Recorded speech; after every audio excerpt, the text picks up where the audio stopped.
जो एक इतना बड़ा विश्वास यहाँ की जनता हम लोगों पर रखती है कि हम लोग हमेशा न्याय के साथ खड़े होंगे और पीड़ित का मत यहाँ पे जो कुछ भी हम लोगों के पास है वो यहाँ की जनता के विश्वास के आशीर्वाद से हम लोग को मिला है।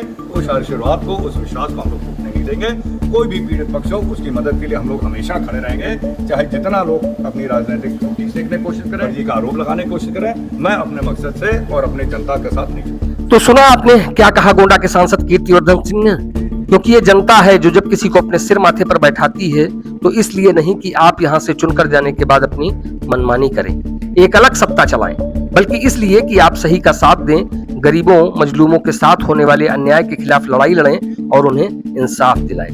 क्योंकि ये पब्लिक है जो सब जानती है। अगर वो आपको नेमतें बख्शना जानती है तो उन नेमतों का सूद समेत हिसाब लेना भी।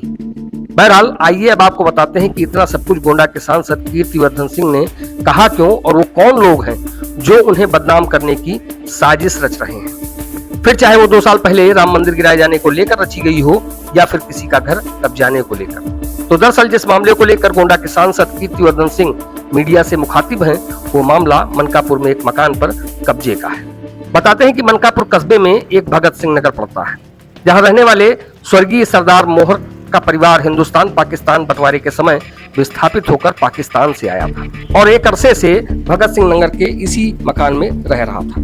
क्योंकि जैसे जैसे परिवार बढ़ा और घर के लोग कमाने खाने वाले हो गए तो कोई कहीं जाकर बस गया तो कोई कहीं, जबकि मकान पर कब्जेदारी लगातार स्वर्गीय सरदार मोहर सिंह के परिवार की ही बनी रही। इसी दरमियान मोहर सरदार के घर की एक महिला अपने सगे संबंधियों के यहाँ जाकर कानपुर रहने लगी, जबकि उसका बेटा अमेरिका में रहकर काम करता है।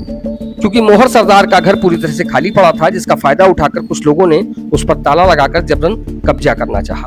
इसका पता महिला के बेटे से जब गोंडा के सांसद कीर्तिवर्धन सिंह को चला तो उन्होंने तत्काल इस मामले में स्थानीय पुलिस, एसडीएम और जिला प्रशासन के अधिकारियों से बात की, जिसके बाद जबरन कब्जाए गए मकान को पुलिस की मौजूदगी में खाली कराकर दोबारा से स्वर्गीय सरदार मोहर सिंह के परिवार के लोगों की सुपुर्दगी में दे दिया गया।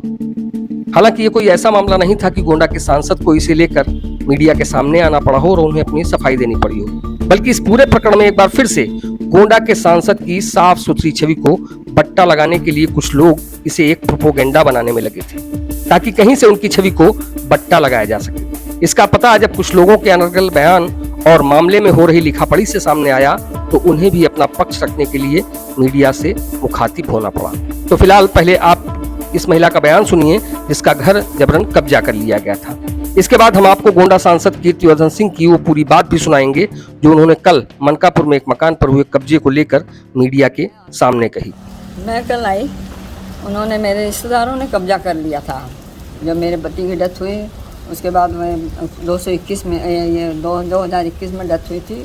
मैं आती जाती थी, पहले इसकी कोई बात नहीं थी। उसके बाद परसों मैं आई हूँ, 2 महीने पहले भी मैं आई थी, जून में भी आई थी, तब कोई ऐसी बात नहीं थी। हम लोग जाते थे, चाची का हाल चाल लेने जाते थे, लेकिन ऐसी कोई बात नहीं थी। उसके बाद कल मैं आई तो मेरे मकान पे कब्जा किया होता, उन्होंने नीचे भी ताला लगाया था, गेट तो दोनों का साझा था, उन्होंने भी ताला अंदर से लगाया हुआ था। फिर मैं अंदर आई अपने दरवाजे में, उन्होंने ताला लगाया हुआ था, ज़बरदस्त मोटा ताला लगाया हुआ था, फिर खुल नहीं रहा था। तो फिर इन्होंने जो मेरे भाई थे और मेरे दामाद थे उन्होंने धक्का उक्का दिया। उसके बाद दरवाज़ा टूट भी गया, मेरा खुल भी गया। और सीढ़ी का मेरा दरवाज़ा उसमें ताला लगा हुआ था, लेकिन ताला लगा नहीं था, मैं आई तो। उसके बाद मेरे आंगन में हैंडपम्प उन्होंने लगाया हुआ था कब्जा करने के। मैं उस ऊपर गई, ऊपर भी ताले वाले सब लगे हुए थे। फिर मैंने राजा जी की मदद से ताले वाले खुलवाए गए। उसके बाद फिर हम अपने घर में घुसे, फिर आराम से रहने लगे। फिर मैं जब आई हूँ तो राजा जी को धन्यवाद देने के लिए मैं आई। गोंडा में भू माफियाओं का एक कुछ अलग ही यहाँ पर प्रकरण चला करता है और बड़े बड़े से लोग और छोटे छोटे लोग तक अब वो सीख ले चुके हैं कि किसी तरह जो कमज़ोर पक्ष हो उनकी ज़मीन कैसे कब्जा कर लिया। अब ये बेचारा सिख परिवार जिनके बड़े दादा को, इनके यानी कि बाबा, मेरे स्वर्गीय बाबा जी जब ये लोग पाकिस्तान से भाग के आए थे तो यहाँ पे शरण दिया था, यहाँ पे ज़मीन दी थी, यहाँ पे बसाया था। और सिख परिवार और पंजाबी लोग आप जानते कितना मेहनती होते हैं। सरदार मोहर सिंह जी ने अपने मेहनत पर एक इतना बड़ा इन्होंने अपना यहाँ एक पूरा ज़मीन कारोबार उन्होंने जमाया और यह हमारे परिवार के एक अंग थे सरदार मोहर सिंह जी, स्वर्गीय सरदार मोहर सिंह जी। उनके 2 लड़के और उनके 2 परिवार चले। अब एक परिवार क्योंकि कानपुर रहने लगा, उनके बेटे अमेरिका बस गए, उनकी बुजुर्ग माता जी यहाँ रहती हैं और वो ज़्यादातर अपने रिश्तेदारों के कानपुर क्योंकि अकेले अपनी बहन के यहाँ चली आती हैं, तो दूसरे पक्ष ने सोचा कि इनके ज़मीन को कैसे, घर को कैसे कब्जा कर लिया है, उस पर लग गए। जब जसविंदर जो यहाँ पे अमेरिका में है उनको पता चला तो उस बेचारे ने हमारे पास फ़ोन किया और इनकी माता जी ये लोग हमसे मिलने भी आए थे आज से कुछ महीने पहले। मैंने सारी उन लोगों को भी बुलाया, दोनों पार्टी को बुलाया, उनसे बैठ के बातचीत की कि देखिए गलत है, उनका आधा हिस्सा होता है, उनका मकान उसमें रह रहे हैं, उसमें उनका बाकायदा सामान है और आपका है तो उनका है, जनता कह रही है, समाज जानता है, कागज़ कह रहे हैं, तो उसमें ऐसा करना ठीक नहीं है। इसके बावजूद भी इनकी नामौजूदगी में उनके घर पे ताला लगा दिया गया, उनके कमरे को तालों को तोड़ के सामान उधर फेंक दिया गया, उनके कमरों पे ताला लगा दिया। यह अभी कुछ दिन पहले घटना है।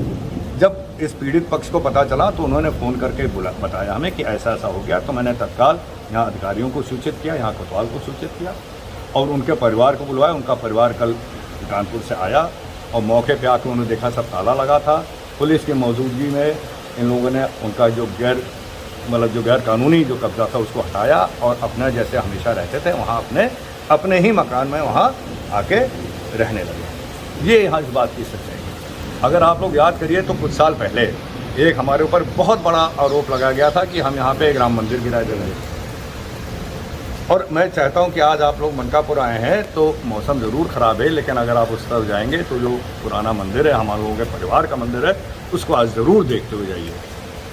वो बाबा के समय का मंदिर, बहुत पुराना मंदिर, जीर्ण शीर्ण हो गया था, दीवारें गिर रही थी, छत गिर रही थी, बरामदे में पीपल जम गए थे, लीकेज हो रही थी, पानी गिरता था। और जब उसको हम लोगों ने सही ढंग से उसको कार्य कराने काम चालू किया कि इसको ठीक हो जाए, वहाँ बाजार की पूरी मांग थी, कई सालों से मांग थी कि उसका जीर्णोद्धार हो। और जब ये हम करने लग गए तो जो यहाँ पे एक कुछ राजनीतिक गुट ऐसे हैं जो केवल अपनी राजनीति को चलते हुए उल्टा सुल्टा अपना खबर अपना बयान, गलत सलत बयान देने में चूकते नहीं हैं। तो एक बहुत बड़ा यहाँ से अयोध्या तक चला कि राजा भैया ने यहाँ राम मंदिर गिरवा दिया। वहाँ से महंत लोग देखने आए, जब उन्होंने देखा कि आप बन रहा तो सब बेचारे चुपचाप चलेगा, हमको बधाई देते हुए, शुभकामना देते हुए। तो ये देखिए हम लोगों की जो सबसे बड़ी जिम्मेदारी है और जो आज से नहीं है, ये हमारे बाबा और परबाबा के समय से जो एक इतना बड़ा विश्वास यहाँ की जनता हम लोगों को पर रखती है कि हम लोग हमेशा न्याय के साथ खड़े होंगे और पीड़ित का मदद करेंगे। और ये हमारा भी ये लक्ष्य है, हमारा भी यही उद्देश्य है, यही हमारा सिद्धांत है कि जो इतना बड़ा जो यहाँ पे जो कुछ भी हम लोगों के पास है वो यहाँ की जनता के विश्वास के आशीर्वाद से हम लोगों को मिला है। उस आशीर्वाद को, उस विश्वास को हम लोग टूटने नहीं देंगे। कोई भी पीड़ित पक्ष हो उसकी मदद के लिए हम लोग हमेशा खड़े रहेंगे, चाहे जितना लोग अपनी राजनीतिक रोटी सेकने की कोशिश करें, चाहे जितना हमारे ऊपर उल्टा सुल्टा बयान या फर्जी का आरोप लगाने की कोशिश करें। मैं अपने मकसद से और अपने जनता के साथ नहीं छोड़ूंगा।